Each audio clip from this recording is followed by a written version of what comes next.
We all know that Brazilian legend Pelé scored more than 1000 goals. But did you know one of the greatest center forwards of Indian football also scored more than 1000 goals? Are you surprised? How many sports stars get to fly on an Indian Air Force plane alone for a family emergency? This forgotten legend of Indian football had an IFA plane waiting for him at the tarmac at the Delhi airport, waiting to take off after his 1951 Asian Games football final. And guess what? Who arranged this? None other than the first Prime Minister of Free India, Pandit Jawaharlal Nehru himself. Isn't that incredible? We are talking about the legendary striker Sheoo Mewalal, a player who was way ahead of his time. Did you know that even before Zlatan, Mewalal was known for his acrobatic goal-scoring abilities, bicycle kicks, volleys, and Rabona kicks? Yes, Rabona kicks in 1950s. Mewalal, once the poster boy of Indian football, unfortunately lived a life of hardship and humiliation. He received neither recognition nor support from the football community, federation, or the government. This is a disgrace. This is a shame. Today, we will try our best to pay tribute to yet another unsung hero of Indian football.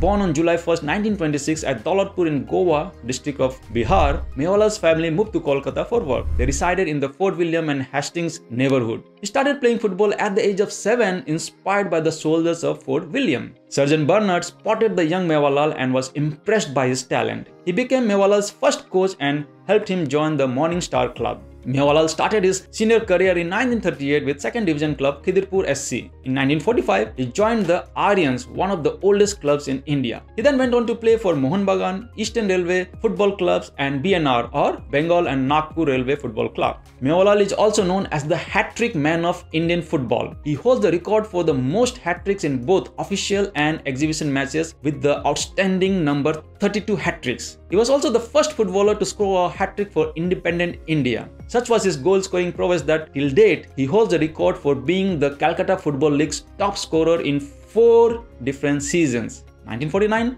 1951, 1954 and 1958. Mewalal played his best football between 1947 and 1957. He was unstoppable, outscoring and outsmarting his opponents at both the club and international levels. His high goal-scoring prowess was such that he earned a permanent spot in the team of legendary coach Syed Abdul Rahim for the next half a decade. In the 1948 Summer Olympics in London, Mewalal was one of the architects of India's impressive show, a football meet remembered for the country's greatest performance against the world's powerful football houses. Another unsung hero is Talleyrand Au, the captain of Indian football team in 1948 London Olympics. If you want to learn more about Talleyrand Au, the forgotten barefoot wonder from Nagaland, click the link on the top right corner of your screen. It may sound unbelievable today, but while India was returning home in 1948 from the London Olympics, they played exhibition matches and produced some stunning results, defeating the famed Ajax Amsterdam 5-1, Isthmian 3-1 and West Amateur 4-0, and Mewalal had topped the charts of the goal scorer.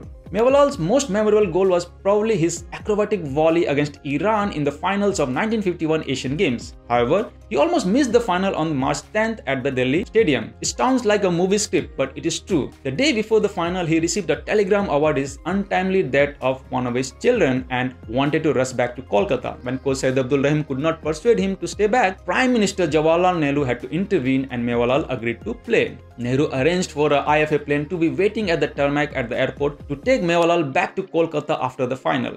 Mewalal helped India win the gold medal and he was immediately whisked away to join his grieving family the same evening. Mewalal was known for his incredible speed and agility. He had an uncanny ability to drift away from the marker and position himself in the free zone, from where he could take prompt shots and volleys with either of his foot. He had a natural goal poacher's instinct and could seemingly smell the goals. Mewalal was not only the favorite of Indian Prime Minister Jawaharlal Nehru, he also had an admirer in Dhaka, Bangladesh. Once a team of Indian sports personality visited Dhaka and the members of the delegation were introduced to Prime Minister Sheikh Mujibur Rahman one by one. When Mewalal's turn came, Rahman looked at him in disbelief and exclaimed in Bengali, "Apni Mewalal?" which means, "Are you that Mewalal?" and hugged him. Such was the reputation of India's goal-scoring machine.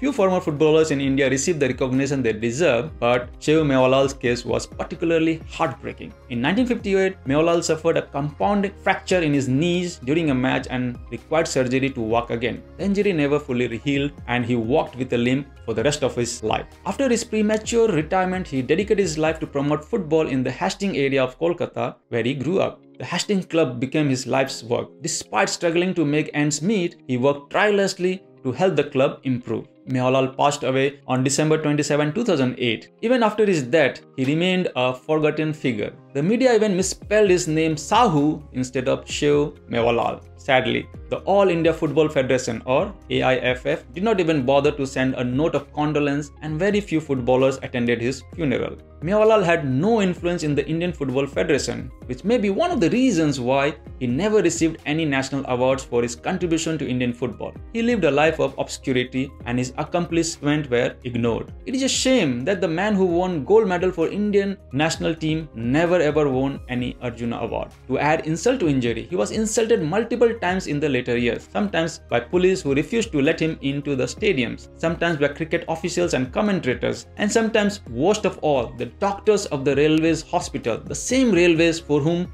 he scored hundreds of goals. Neither Bihar nor West Bengal, the home states of India's greatest centre forward Mewalal, have made any effort to honor his memory. There is no trace of him in the Indian football landscape. Perhaps he would have had a better fate if he had played a little longer for Mohun Bagan or joined East Bengal, two of India's most prestigious clubs. But does that mean that a talented player who chooses not to play with one of these legacy clubs must suffer this humiliation and disdain? That is a question we should all ponder. Yet, he never complained. Such was his love for the game that he named his house as Football Bhavan. That's incredible. I was deeply saddened and angered by what I learned about Sheoo Mewalal. How can we have forgotten such a gifted footballer whose talent was recognized by our own Prime Minister? How can we let his legacy fade into obscurity for the current and future generations? This is our humble effort to keep Mewalal's legacy alive. We cannot let him be forgotten and ignored. Please share this video with everyone. He did not receive the recognition he deserved while he was alive, but hopefully he will receive some attention after his death. If you like this video and if you like this research, please give it a thumbs up and subscribe to our channel to stay updated on more Indian football content. Follow me at Engineer Shrestha for Indian football updates, life in USA and interesting topics from Bharat. Jai Hind.